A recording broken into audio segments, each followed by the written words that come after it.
Praise the lord. July 3వ తేదీ 2025. ఈరోజు దేవుని వాగ్దానము. మనుషుల సహాయము వ్యర్థము, శత్రువులను జయించుటకు మాకు సహాయము దయచేయము. కీర్తనల గ్రంథము 60వ అధ్యాయం 11వ వచనం.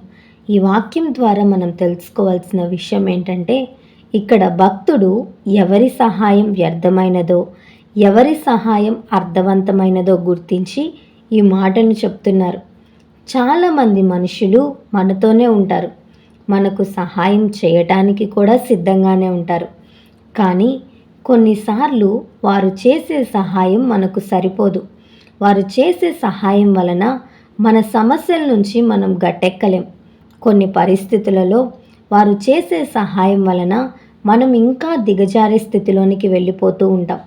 కానీ దేవుడే సహాయం చేస్తే మన జీవితంలో ఎన్నో గొప్ప కార్యాలు పొందుకుంటాం. మన శత్రువులపై విజయం పొందాలంటే, మన సమస్యలపై విజయ కేతన్యం ఎగరవేయాలంటే దేవుని సహాయమే కావాలి. మోషే మరియు యెహోషువలు అమాలేకీయులతో యుద్ధం చేసేటప్పుడు దేవుని సహాయాన్ని కోరుకున్నారు. క్రింద యెహోషువ యుద్ధం చేస్తూ ఉంటే మోషే కొండపై చేతులు పైకెత్తి దేవునికి ప్రార్థన చేస్తూ ఉన్నాడు. ప్రభువా, నీ సహాయం లేకపోతే మా దగ్గర ఎంతమంది బలశాలులున్నా, వీరులున్నా, యుద్ధ ప్రావీణ్యం కలిగిన వారున్నా మాకు విజయం రాదని మోషే చేతులెత్తి ప్రార్థన చేస్తూ ఉంటే అమాలేకీయులు ఓడిపోతూ ఉన్నారు. కొన్నిసార్లు మోషే చేతులు బలహీనంగా ఉండి కిందకు దిగినప్పుడు అమాలేకీయులు గెలుస్తున్నారు. ఈ విషయాన్ని గమనించిన ఊరు, అహరోనులు వెళ్ళి మోషే చేతులు ఎత్తి పట్టుకొని ఉంటారు.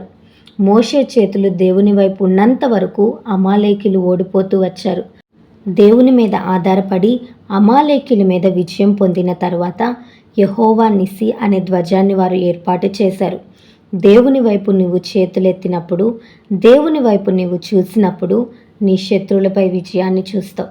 మనుషుల్ని నమ్ముకుంటున్నావు, డబ్బుని నమ్ముకుంటున్నావు, నీ అధికారాన్ని నమ్ముకుంటున్నావు, నీ అండకండ బలాలను నమ్ముకుంటున్నావు, నీ ఆస్తిపాస్తులను నమ్ముకుంటున్నావు. ఎవరి కోసమో ఎదురు చూస్తున్నావు కదా. కానీ ఏదో ఒకరి రోజు వారి సహాయం అంతా వ్యర్థమైపోతుంది. దేవుని ద్వారా నీవు పొందుకునే సహాయం అర్థవంతంగా మారుతుంది. నీ ప్రతి సమస్యను దేవునికి చెప్పు. నీ ప్రతి బాధను, వేదనను దేవునికి అప్పగించు. దేవుని సహాయం మీద ఆధారపడు. గొప్ప కార్యాలు చూస్తావు. దేవుని కొరకు ఎదురు చూద్దాం. మన జీవితంలో గొప్ప కార్యాలు పొందుకుందాం. ఈ వాగ్దానం దేవుడు మనందరి జీవితంలో నెరవేర్చునుగాక. ఆమేన్. ఈ వీడియో మీకు దీవెనకరంగా, ఆశీర్వాదకరంగా అనిపించినట్లయితే లైక్ చేయండి, షేర్ చేయండి, కామెంట్ చేయండి, సబ్స్క్రైబ్ చేసుకోండి. మీ ప్రార్థన అవసరతలను మాకు కామెంట్ రూపంలో తెలపండి. మీ కొరకు తప్పక ప్రార్థిస్తాం. God bless you.